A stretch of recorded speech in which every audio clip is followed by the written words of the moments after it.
say for example, DOJ, iniimbestigahan nila yung presscon. Pero hindi nila iniimbestigahan kung bakit kami umabot doon sa presscon na yon. Iniimbestigahan nila ang threat ko, no? Pero they've not ever investigated threats against me.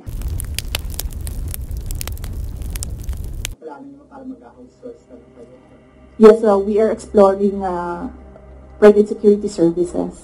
Yes. So, my husband, ma'am. Huh? No, because there are professional security services. So, that's not considered as a private army. And I do not know if these individuals are allowed to bring guns. So, that makes them less of an army, ma'am, kung wala silang baril. Hindi ko alam yung sa professional security services. But that is one option that we are preparing for in case there is a pull out of the entire security detail from the Armed Forces of the Philippines. Initially, I asked my husband, and then he said that he'll make arrangements. Well, wala pa kaming we have not requested for proposals yet from service providers.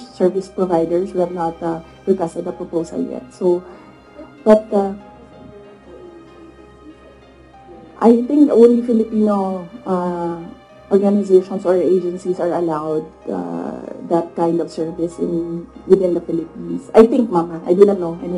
But I know that they are Filipinos, yes. No, I don't. No, ma'am. No. But,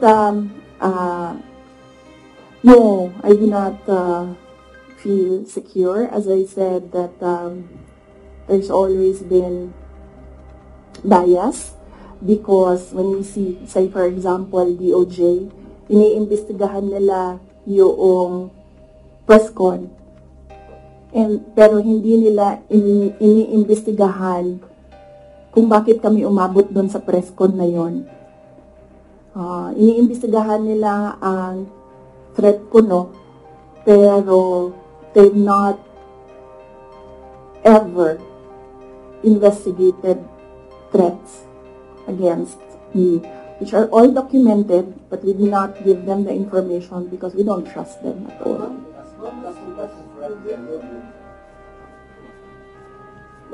Ma'am, kasi sabi po nila mga congressman po, ma'am, kasi parang contrite lang daw yung threat ninyo. Parang it's just an imaginary threat. Like for example, si Asidre nagsabi na imaginary daw yung threat ninyo, unlike doon sa sinasabi na threat daw yung inyong threat to the first family and speaker. So what's your take on this po? Kasi parang dinidismiss po ng mga congressman na kayo po ay nag-threat, nagkaroon ng threat sa inyo ay parang sinasabi na, hindi naman parang imaginary lang yung threat ni Vice President as opposed to sa sinabi niya doon sa press conference. What's your take on this? Yes, we have documents, sir. We have screen caps, we have photos, we have police blotters, we have everything on file. But I never talked about it before because I felt na it was part of my job as Vice President. You get that? Aba? So, and it does not affect my work. So, all the more that it was inconsequential for me at the time. But right now, seeing that they are picking out words that I said and making a case out of it and saying that these are threats. So I think they should start with, where is this coming from? That is the question that they should ask themselves. But I don't think they'll ever ask that of themselves. So we'll just move on to the cases and the impeachment and whatever will come in the new year. such threat to the President and the First Lady and the House? No, ma'am. Buti na yung alam nila, ma'am, na pag namatay ako, hindi talaga ako, I will not die in vain. Since you mentioned the 2028 presidential elections, that all of the attacks of the Marcos government is now is all connected to 2028. The last time, the sitting vice president, a very popular sitting vice president, was investigated for corruption allegations and refused to respond in the public forum. Natalo ito sa election. And I'm referring to former vice president, Ma'am, are you concerned that your enemies will be able to turn public opinion against you and it will turn any potential classes to run for president? You're leading surveys. I've not seen the recent surveys, but yes, that is what they are trying to do, turn public opinion. That is the strategy.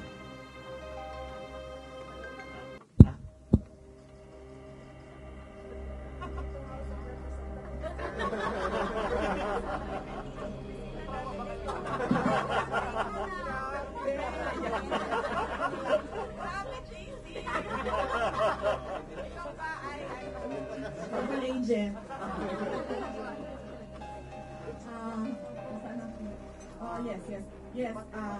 But I am not. Yung mga may dito. Alam.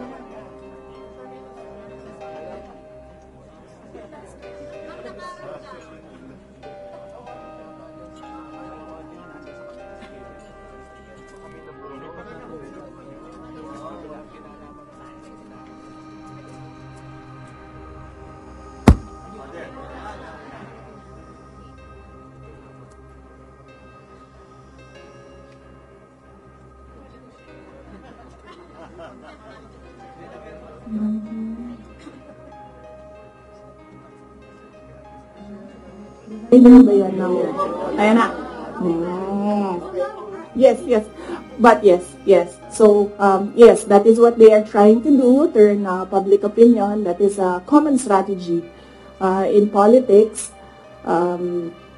black propaganda, and everything. Will it hurt my chances? I'm not yet a candidate. So, right now, I am just the Vice President of the Republic of the Philippines and working for the country. So I am not yet a candidate, so I do not know if this will affect me. Maybe my decision in 2026 will consider what is happening right now, but I cannot really say with finality what will be the considerations for me to decide to run for president. As I said, just give me the last quarter of 2026. I think that is the best time for any presidential candidate to decide to run. Ma'am, pero isip ko, ma'am, kasi ito, lumalabas yung keyword ngayon, binibinay. Para kayo ginagawang binay yung that for former President Edward. Isip ko, ma'am, binibinay kayo ngayon kasi malakas kayo ngayon this survey and possibly tinutungkol nila kayo para mawala yung political clout nila sa 2028. Yes, oo. Yan naman ang sinasabi ko eh. It's all, these are all political attacks. From the attack from the left on the confidential funds, the meeting with the Speaker of the House of Representatives, and the attack on the budget, and the other attacks that you see in social media. So these are all directed to remove me from the race, yes, and then of course remove me from office. Ay, that needs a sit down. Ay, lako. O talaga. Sasabihin ko sa'yo, you know, paano ko nalaman na gusto ni, na plano or gusto ni Martin Romualdez na mag-president? Ay, lako. Halaga. Sasabihin ko sa'yo. And it is personal knowledge. Kasi narinig ko talaga. I was there. So, kaya alam ko sa simula pa lang, nung narinig ko yun, okay. wala lang din sa akin yon. Kasi lahat naman pwedeng tumakbong presidente. Diba? Ang hindi ko lang in-expect, yung gagamitin mo yung buong gobyerno para sirain yung isang tao. Yan din. Kailangan magdesisyon ng taong bayan. Gusto niyo ba ng Vice President Martin Romualdez?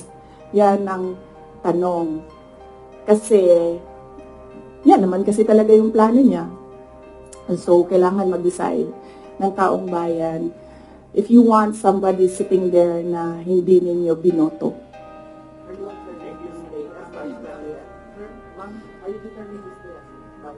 No, I'm at peace. I'm at peace with whatever happens to me. I've already accepted that whatever happens to me, that will be God's purpose for my life. So I am at peace staying and finishing my term because that is my contract with the Filipino people, and I am at peace going if I will be removed from office. Thank you. Taken out of context, sabihin kay President. Hindi ma'am, ang tinake out nila of context is tinanggal nila yung kung yon at iniwan lang nila yung gusto nilang gamitin. Yun yung sinasabi ko na taken out of context. Dapat when you appreciate the message, you should take all the words together and not just take out the things that you want to use against the person. Yes, sir. Mm-mm. First time na mangyayari. Yes.